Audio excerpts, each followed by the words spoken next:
Memento mori. Remember that you must die. A reminder of old that death is inevitable, that life is finite. Taken by some as a tragic statement that no matter their struggles, no matter their accomplishments, life will end. Others, however, take this as a reminder to live well, that life is finite and should be lived to its fullest, and that death is what gives life its great value. I, myself, suffered from the original tragic interpretation. My fears of death grew stronger and stronger over the years of the epidemic until they interfered and tainted my life, the exact opposite of memento mori. As I often do, I channeled these fears into creation, making something new to oppose the forces of destruction. And what I create are games. Everybody will die is the distillation of my fears of death, my thanatophobia, and a reminder that life is worth the struggle. The premise of the game is quite simple: to outlive your opponents. Or rather, because discussing one's own life and death is so distasteful, as well as that of our friends. Instead, you guide a fictional character, a ward, and act as its guardian, clearing away threats, its possible causes of death, to help that ward live as long as possible. At the same time, you act as death to your opponent's wards, giving them potential causes of death and curses to shorten their lifespan, to make your ward the most successful. At the same time, they will be acting as death to your ward, doing the same. It is a strategic card game. So let's see how this goal is accomplished within the game. As I mentioned, your goal as Guardian is to keep your ward alive, and as Death, to shorten the lives of your opponent's wards.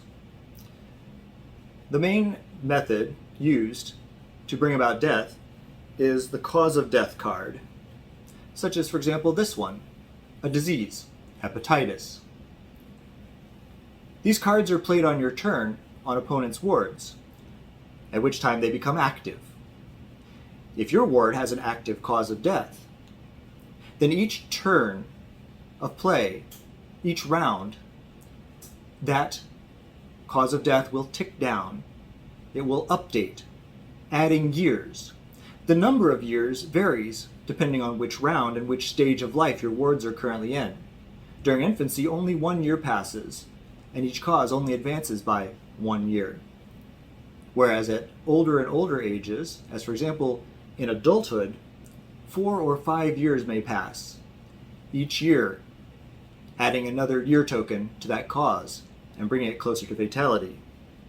How quickly will a cause become fatal? That's determined by its onset, the number at the card bottom in the skull.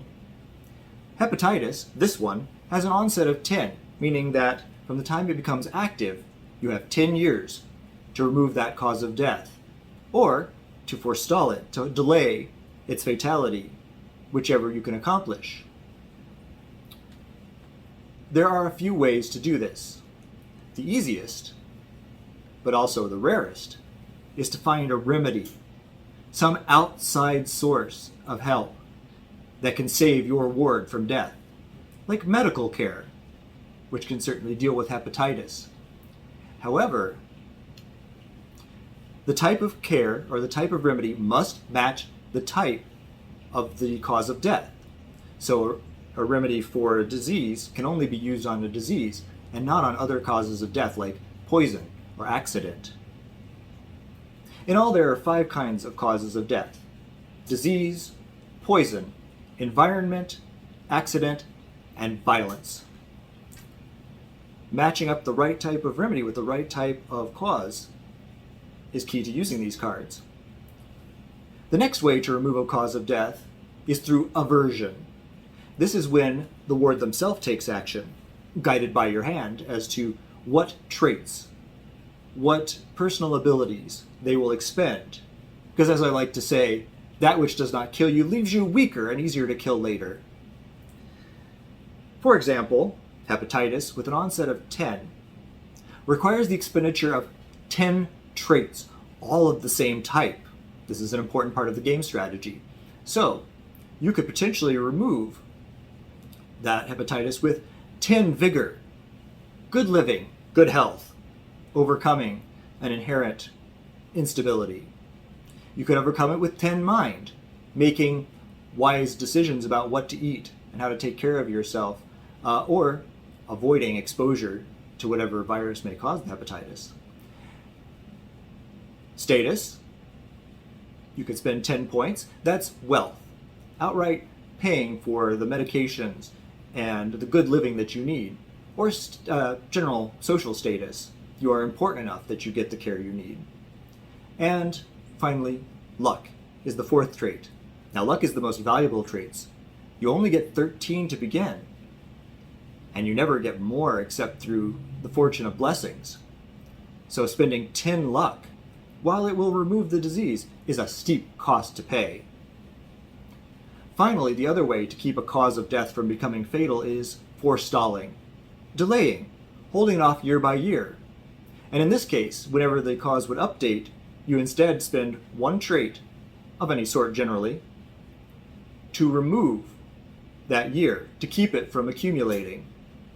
You can forestall as long as you have traits, but often the cost of a particular cause of death is lower than the cost it would be to forestall it, so it's worth averting it anyway. Now, there are some caveats to this. Hepatitis has no particular restrictions, but other causes of death, as for example, let's say, poison, bee sting, is classified as resistant to status. Your wealth and your importance can only do so much about bees. In this case, resistance means that this cause costs double to avert or forestall. That is, you must pay twice as many tokens of that type, twice as many status to avert it. It's an onset of 1, so you would have to pay 2 status, or it costs twice as much to forestall. That is, 2 status for every year you want to avert. Again, the cost can mount up, and sometimes it's easier just to pay the cost of aversion. The other is immunity, like this cause, the accident, bodily trauma. It is immune to status. An accident, broken bones, can happen to anyone, no matter how important. Status may not be spent to avert or forestall this cause. Now, matching up which traits your opponents have accumulated versus the resistances and immunities of the causes you have, mixing up the types of causes to keep them from too easily removing one, as well as mixing up the onsets to have some coming sooner and some coming further away. That's one of the keys to victory, making it more difficult to survive everything. By the same token, your goal as Guardian is to wisely choose what traits your ward will accumulate, which ones they will spend, at what time, and how you use the cards in your hand to keep them alive as long as possible. As I mentioned, the game passes round by round. Each round is 1 turn for each player. And as rounds advance, each group of 4 rounds also advances the age of the wards. For purposes of gameplay, wards are kept locked to the same age together, for simplification.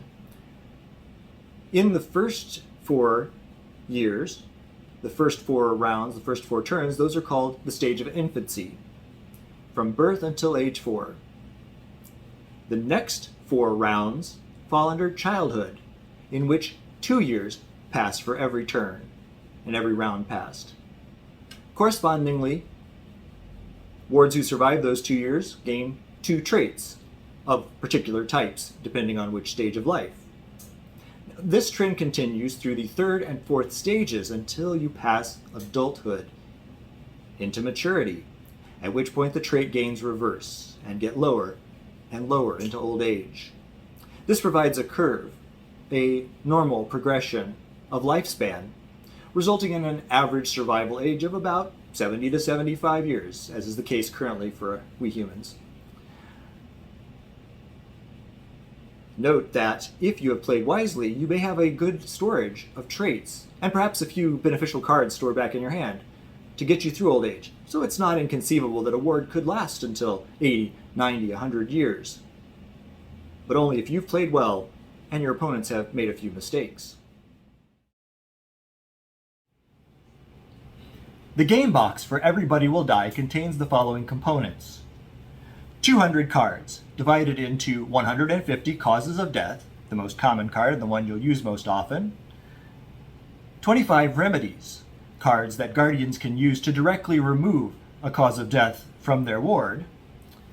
13 curses, malicious or negative cards that can interfere with a ward and make it more difficult to avoid death. And 12 blessings that have the opposite effect of removing obstacles or making it easier to deal with causes of death. Also included are a number of trait tokens of 4 types: red for vigor or strength, yellow for status, wealth and importance, blue for mind, wisdom and knowledge, and green for luck, the favor of fortune. There are also black tokens for years, to keep track of the number of years that have passed since a cause of death became active, to see how close it is coming to fatality. I'll discuss more about each of those coming up.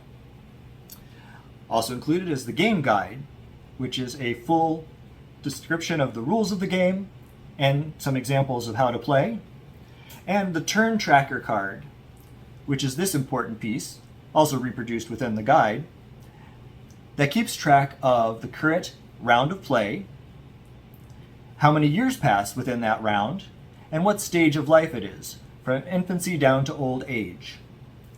It also keeps track of how many traits that each ward will gain for surviving each round. And on the other side, there is a reminder of the order of play, the steps that each player takes during their turn, 1 to 6. And again, I'll discuss more specifically about those steps in a moment. I also included with the game bags, enough for each of the token types to be divided up neatly. Although I should note that the tokens do have to be punched out from cards where they're laser cut, and there's a bit of soot in the process, but that's not inappropriate for a game about death and decay. I'll note also that the card designs share a very simple, stark motif, which is inspired by the style of Victorian England, woodcuts, engravings, and other illustrations, black and white, such as in the Illustrated News or in horrific tabloids, as well as being inspired by artists like Edward Gorey, Lemony Snicket's style of writing, and modern Gothic style. The initial setup for Everybody Will Die is extremely simple. Shuffle the deck thoroughly, then place all the players around a table in a circle or square, then deal out to each player 5 cards to form their initial hand. Hands are almost always 5 cards and will always be after a turn ends. Next, give each player 13 luck, which is again all they will start with and possibly all they will have through the game, barring a blessing. That would be 3 1-trait tokens and 2 5-trait luck tokens for each to start, 13 in all. Now decide which player will play first. You can do this through mutual agreement, or if you absolutely need a random method, place one of each token type in the box lid, shake them up, and have everyone draw blindly. Whoever draws the luck token may go first. And that's it for initial setup. Place all the tokens in a bank, either where everyone can reach it or where a particular player designated as the banker can reach, in order to take spent tokens and give earned ones. And then set the timeline slider to number 1. Round 1, stage 1, infancy, to begin the game. As I mentioned before, all wards begin from the moment of birth, and they are time locked in order to simplify the game, each progressing through each round and stage together. Play proceeds one by one, turn by turn, starting with the first player and going to their left, clockwise. One at a time, each player goes through the steps in the order of play, as I'll detail in a moment. And once play has come back around to the first player, before they take their second turn, they advance the timeline slider by 1 to round 2, the second turn or the second round in the stage of infancy.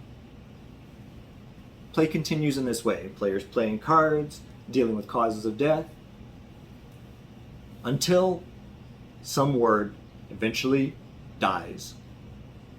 At this time, their player remains in play. Players remain in play throughout the entire game, but because their ward is dead, oh, and you should note the age at which that ward died, it may be important. But since their ward is dead, they can no longer be a guardian. However, they remain death. They remain in play. They continue to draw and play, but only malicious cards. They can discard any beneficial cards, blessings, or remedies that they draw or that are in their hand, which also means these get cycled through more quickly out of the deck. And that death player can choose who they will target with causes and curses, the malicious cards. So if, say, you focus on a particular player a bit much and become their enemy, well, if you succeed in killing their ward, they may succeed in removing yours through focused attention. So it doesn't hurt to spread out your attentions and perhaps ease off the pressure every once in a while. Just some advice. Next, I'll talk about the order of play, or the steps one takes during a turn. Each turn of play for each player goes through 6 steps.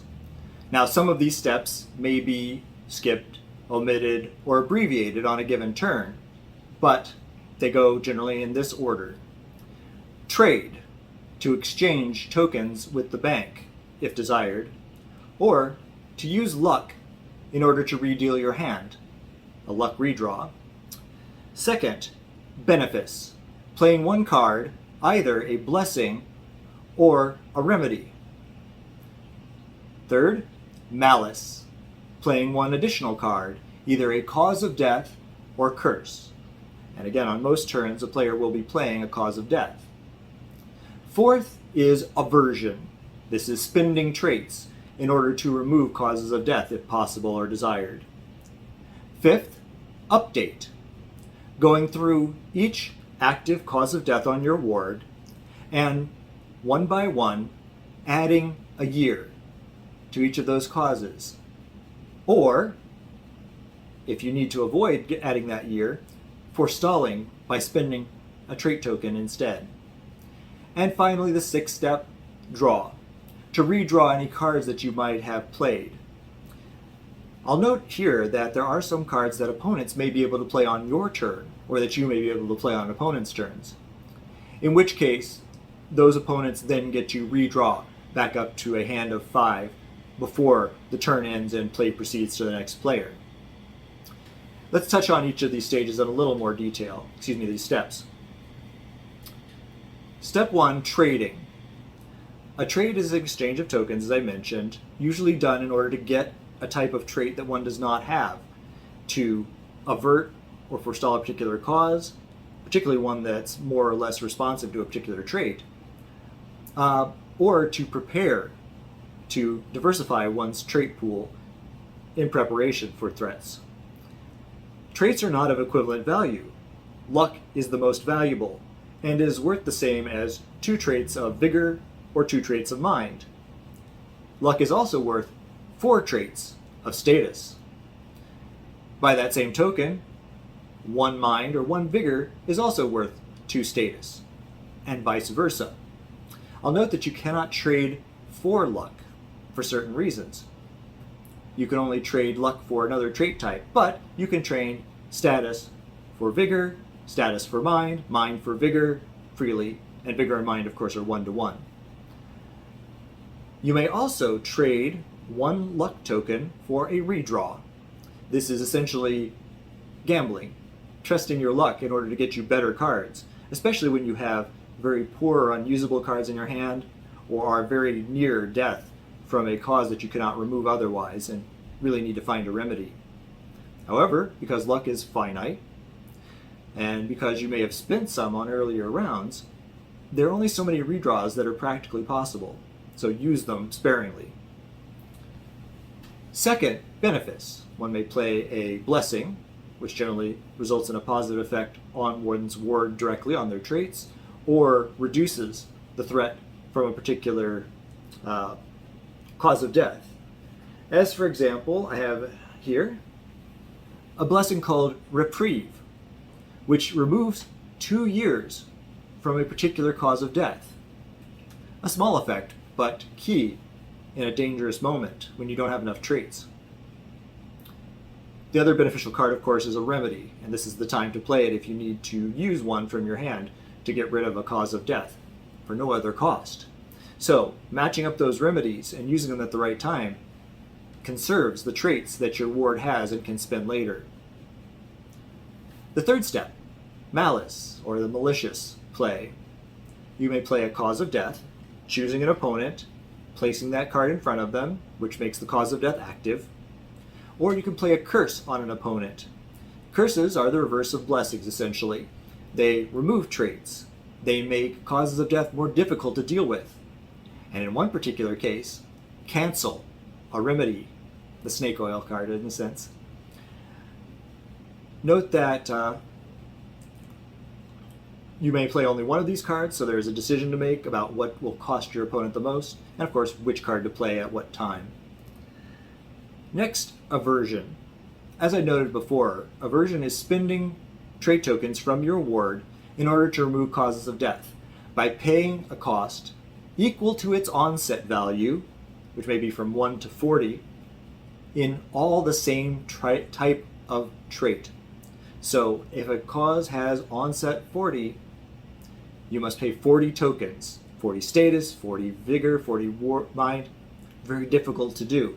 Not impossible, perhaps, in a long game, but much better to use a remedy if you can. Whereas causes of onset 1 trait is sufficient, and usually has to be spent rather quickly. For the next step is update. Look at all the causes that are currently active on your ward. Add 1 year to each for each year that passes within the current stage. Remember, stages can be from 1 to 5 years in length. If you do not wish to add a year, whether you simply decide not to, or if you must do so in order to avoid fatality, spend a trait instead. Of course, the trait costs for aversion in step 4 and update in step 5 for stalling are modified by resistance. If a cause is resistant to a trait, you must spend twice as many, and by immunity. If a cause is immune to a particular trait type, you cannot spend that trait to avert or forestall it.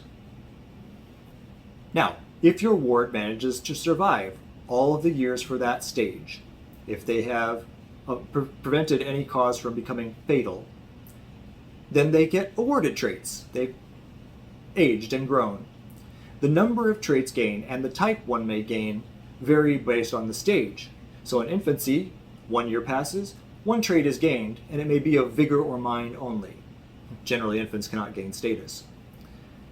Similar for childhood, 2 years pass, 2 traits gained, vigor or mind. But as you reach the next stage, youth, now 3 years pass, 3 tokens are gained, and vigor, mind, or status may be gained. And so on.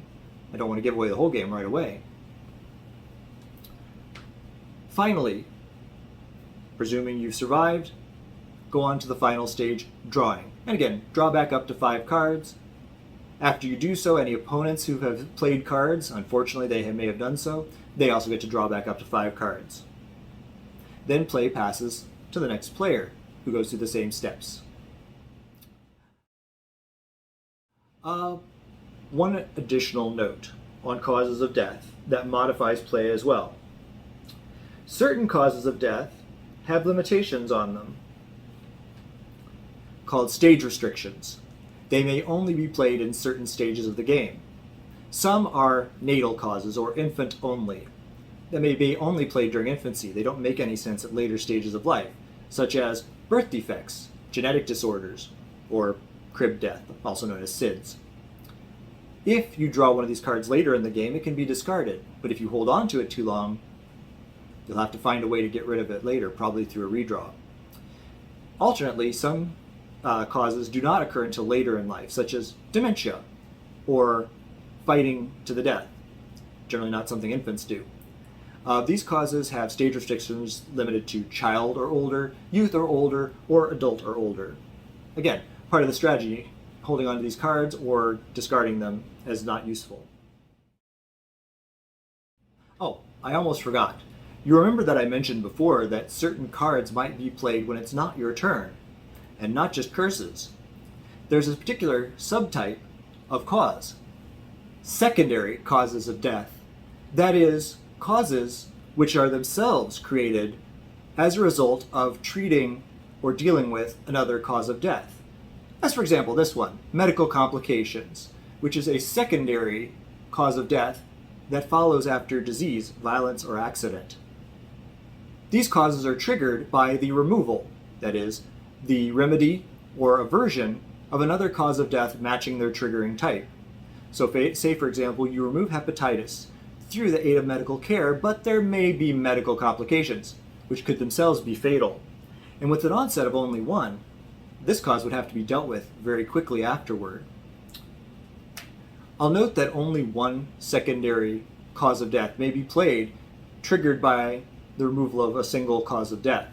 However, those secondaries are themselves causes of death, often have to be dealt with quickly, and may themselves trigger further secondary complications, as doctors and nurses are quite aware. Dealing with these often depletes an opponent of traits, especially when they're least prepared to spend them, and using them at the right time can be a valuable strategy, not just for the hazards and the troubles that it creates for a guardian, but also removing cards from your hand when it's not your turn, and potentially replacing them with something better. So bear in mind and watch for opportunities to play these cards when the opportunity arises.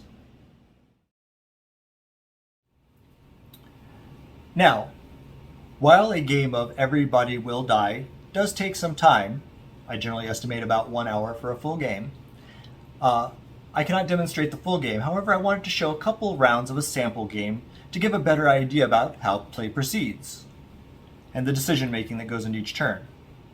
I've set up a game for 3 players, which we'll call Xavier, Yves, and Zelda, who are playing in that order. Each player has been dealt 5 cards with the deck shuffled and placed in the center. Each player has been given 13 luck, again, 2 5 trait tokens and 3 1 trait tokens, and the remaining traits have been placed in the bank, a box at the side and spread out a bit for easier access. Finally, the tracker card is set to the first round, the first stage, first year, Infancy 1. I'll play through a couple of rounds to give you a better idea, but again, we won't get beyond infancy. Hopefully you get the idea. So we'll start with Xavier, who looks over their cards and decides, first of all, they will make a trade. Trading 1 luck for 2 vigor, the equivalent value. And then Xavier plays over here on Zelda, the cause of death, starvation, which is an environment cause of death. That means caused by some element or lack thereof in the surrounding environment. Zelda's ward could die within about 5 years, give or take. Simply not having enough food. Now, Xavier looks, there are no current active cause of death, of course not on the first turn. They can skip over their aversion, they can skip over their update turn, except for the last part, gaining a trait. 1 year has passed, and they choose to gain 1 vigor. They could have chosen a mind, but they want to build up their pool of vigor for future use. Finally, draw. Draw back a card to replace the one that was played. And that ends Xavier's turn. Next, Yves, who again looks at their cards. No beneficial cards to be played. Malicious cards. They're also going to play on Zelda cause of death, insect venom, a poison cause with onset of 1. That could be fatal in just 1 year, if not dealt with. And likewise, Eve's currently has no causes of death, so does not need to avert, does not need to add any years to update, but simply can gain traits. And they choose to gain 1 mind instead. Their child, say, is in an enriched environment with lots of stimulation and has become more inquisitive. And finally, Eve's draws another card, ending their turn. Now to Zelda. She takes a look at her cards. She does, in fact, have a beneficial card to play. The remedy, Repellent, which specifies an animal cause of death. Well, insect venom does have the subtype animal, so they match. It is removed from play. Good match, it saved her a trade or two. Looking at this, who has been the most trouble? She decides to pay back Eve's over here by playing the cause of death, also poison type, heavy metal poisoning with an onset of 20. This could last throughout this child's life, well into their adulthood, and get them with too much lead accumulated from bad pipes. Now, I forgot early on to have Eve's do a trade. Let's retcon that a little bit. She, because of this 5 onset, needs traits fast, and there's no particular restrictions on starvation, so we'll have her trade 1 luck for status, preparing to avert that cause later if necessary. All right, now aversion. Even with that trade, Zelda does not have enough traits, enough status. She could spend 5 luck to remove that cause, but that would be a very steep cost and is not necessary at this time. Therefore, she chooses to let that cause pass through aversion and pass through update, adding 1 year token as it gets a little bit closer to fatality, but it's not there yet. Finally, her ward has survived the year. She gets to update. It would be nice to get another status, but that's not an option in infancy. So instead, she chooses to gain a trait of vigor. Could be useful. Finally, Zelda used 2 cards, so therefore, she draws 2 more to bring her hand back up to 5. And that ends her turn. Now, before Xavier takes his second turn, he should advance the counter to round 2, which is the second round in the second year of infancy. Nothing has changed yet, but it's 1 step closer to the next stage. Xavier has passed through the previous turn with no causes of death still active. Looks at his cards and decides, no, I don't need to do any trades. I'll keep my luck. Has no beneficial cards that he wishes to play, and decides to play an accident. Falling. Again, an onset of 1. You either die or you don't from a dangerous fall. Over here on Zelda. Keep those separate next to each other. Nothing to avert, nothing to update. Xavier will take another vigor trait to add to their ward's pool and draw another card. Back over to Eve's. They're going to need to deal with that eventually, but are hoping for a remedy.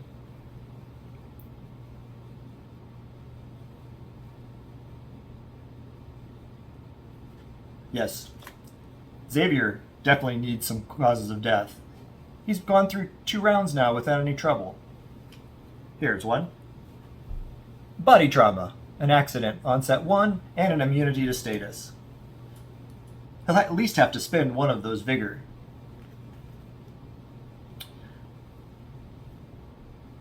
That can't be averted. It can't be removed.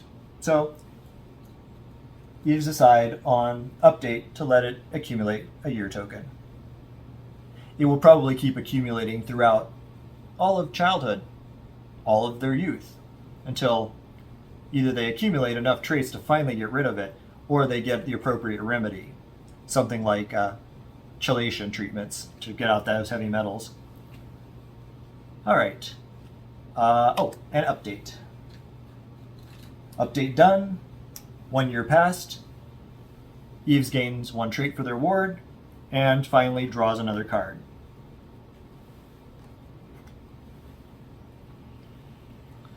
Now we go on to Zelda. Again, she's looked over her cards, looked over the threats, decides this is immune to status, so it would be good to have some more traits of another type. Puts in a luck, decides to get another couple of vigor in trade for it.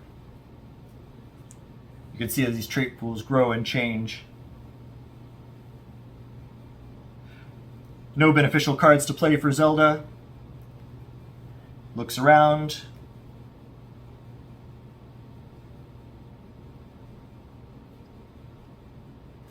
Let's throw some more poison. Nerve gas.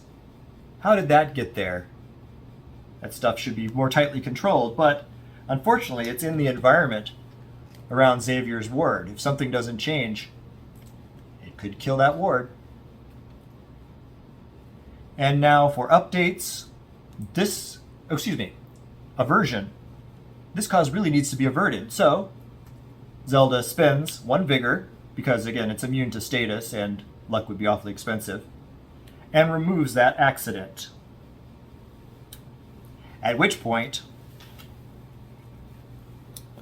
Eves, who's been sitting over here, has the secondary cause of death, medical complications, and immediately plays it on Zelda. Or on her ward, let's say. That's a problem. It's another onset 1, must be dealt with right away. Might as well remedy it, might as well avert it. And we're still in the aversion stage, so that's a possibility. Zelda chooses to spend 2 status, because medical complications is resistant to status. So 2 traits are required to avert that in turn. Fortunately, no more secondary causes follow from that. All right, that's aversion done. Now for update. Another year gets added to starvation. It's getting closer. And it's getting dangerous, especially with less status available. That perhaps was not the wisest of plays. But that year is survived. Zelda chooses to gain another vigor. Again, can't gain status for an infant. And now that that's done, draws another card. Back around to Xavier. Let's go a 3rd round.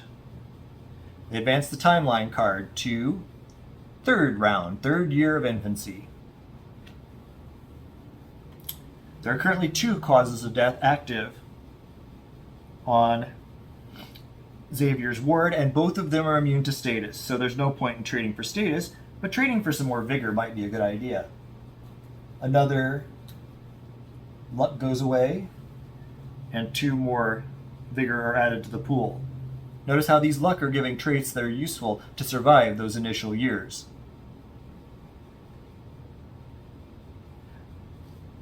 Okay. No beneficial cards to use.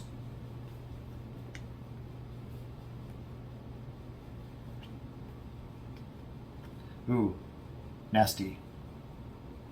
Xavier lays on Eves, another cause of death. This one, violence, premeditated murder. Someone is planning to kill this child. Hopefully that can be avoided. Now, these 2 onset 1 causes need to be dealt with, either to be averted or forestalled. They're immune to status, so Xavier will spend 1 vigor for each of them to avert them and remove them. So, the nerve gas. The child smelled something wrong and went away before they got a fatal dose.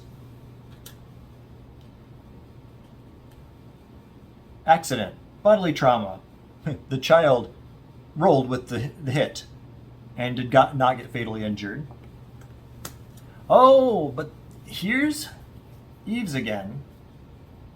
No, excuse me. Wrong one. And I did forget before to give Eve's their card at the end of the previous turn, so let's do that. Sorry, it was Zelda that I remembered had. The secondary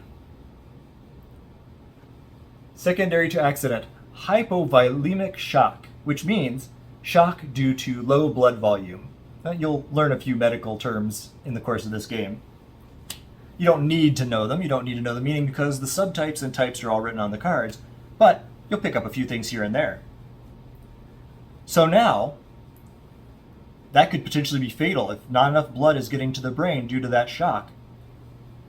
And it is also immune to status.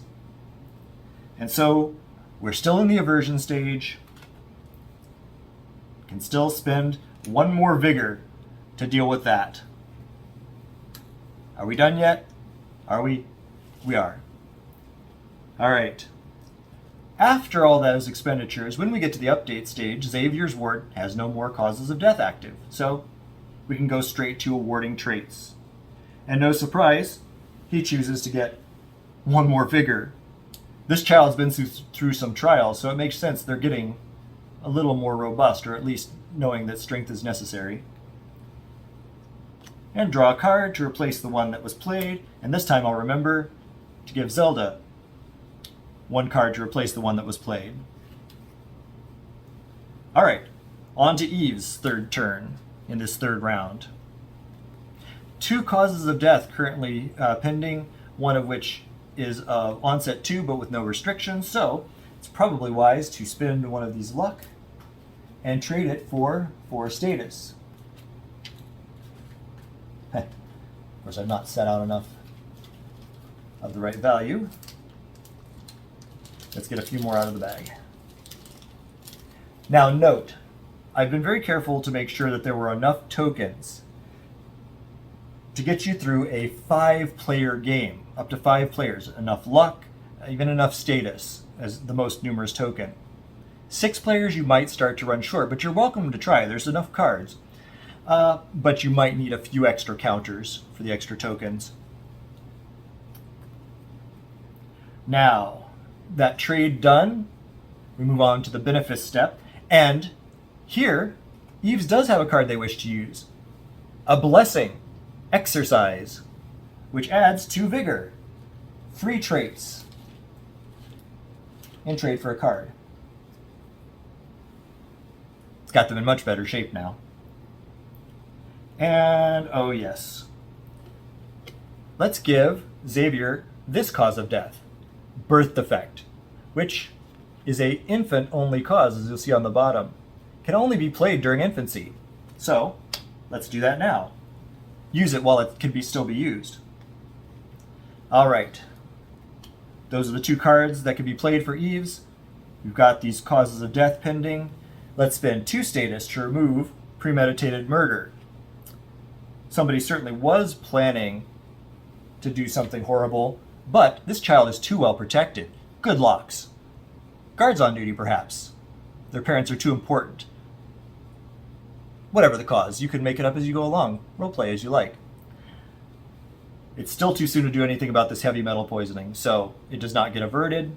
Instead, as we go on to update, it adds a 2nd year, creeping slowly but surely toward fatality. And finally, they survive. Their ward survives. Let's add another mind, making 3 in total. Maybe that's the trait that'll be useful later. Alright, drawing cards. Eves draws back up to a hand of 5. Finally to Zelda, 3rd turn and the last turn of the 3rd round. She looks at her card. There's that environment. This is probably a good time to, again, spend a luck for 4 more. And this time, instead of adding 4 ones, I'm going to take a 5 and give back a 1. These exchanges for trading 5 for 1 and 1 for 5 are encouraged in order to maximize the use of the tokens available. And it just makes less mess on the table. All right, any positives? No beneficial cards. Negatives. Let's use... Okay. Now, this is a good note to point out. Let's say Zelda chooses to use this curse, Bankruptcy, which removes traits, specifically status traits, and can remove up to 4. They choose to use it over here on Eve's to hamper their plans for their ward. Now, their ward has only 2 status. However, you can remove those 2. You can't remove any more than that if they have fewer than the amount specified. So, say Zelda chooses to use it anyway. That is going to put a crimp in their ability to deal with that heavy metal poisoning. And there are already causes of death on both of their opponents, not necessarily needing to add a second one. Again, strategic choices. And now Zelda decides to finally avert this environmental cause, spending 5 to match the 5 onset, 5 status, and this cause gets removed. Those year tokens go back in the bank, the card goes on the discard pile. No more causes of death remain on Zelda's ward, so she can skip past update, except for gaining a trait, and she decides to add another vigor to the pool and draws back up to a 5th card. That's 3 rounds, 3 turns of the game. Now, I've taken additional time to explain, so obviously it's gone longer than it would once you're familiar with the rules.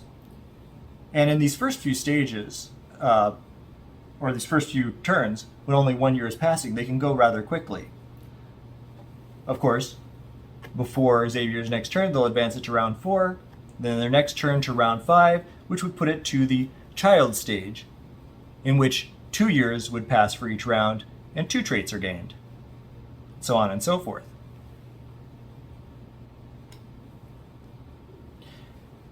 Hopefully that gives a clear idea of the play. You can see how tokens and cards shift, how the causes of death come and go. For the most part, you're generally going to be removing causes of death rather quickly, as they're potentially fatal. But some will stick around longer. Some will be difficult to avoid. Some will be expensive to remove. And again, balancing out these costs and expenditures for your own ward and maximizing the expenditures for your opponent's wards is part of building toward the longer strategy, to get them depleted, to get them out of traits, so that that ward can no longer defend itself and must allow at least one cause to become fatal. Some final important notes in closing to give you an idea of how the game is played. First, as I mentioned before, when a cause of death does finally become fatal, when it accumulates years equal to its onset value, that ward dies. The player is no longer a guardian, and they become death player only. It is important, especially in the later game, to note at which age, at which year, that ward perished. Generally, you can play until the final ward is dead, and that last player, that last guardian, is the winner. But there is an exception. In later stages of life, don't forget, multiple years may pass. And just because 2 wards perish in the same turn doesn't mean they will die at the same age. One may pass in an early year, and one in a later year within the same round. So, keeping track of which year it was, at which point they finally had a cause turn fatal, is important. And doling out traits, making them last until the very last moment, forestalling every cause you can, is that important, especially in a tight game. which is why early in the game, conserving traits, spending them sparingly and wisely, can be the difference between victory and defeat. Next, I'd like to note again that when a ward perishes and their guardian is no longer guardian but remains in play as death, this is an important responsibility. Playing these causes of death, playing these malicious cards on other wards, speeds the game along. It helps it to resolve properly so that wards don't live excessively long or indefinitely. So please do continue to play in that light. Now you can spread out causes evenly, being a just death. You can spread them out capriciously, or you can focus on a particular ward if you so choose, if a certain player contributed heavily to your ward's demise. It's up to you. Enjoy it. Finally, you'll note that the game does delve, obviously, into morbid themes. And there is mature subject matter. It deals not only with death, but with violence, disease, sexuality. But I tried to make sure these are in a frank and straightforward manner, necessary to the game itself. I have rated the game as for ages 18 and up. It is up to parents to decide if their children are mature enough to deal with the material therein. And I've been specifically not gory in the depictions of violence or medical concerns. They're images, but they are clinical. They are references. The same with sexuality as depicted in the sexually transmitted disease card.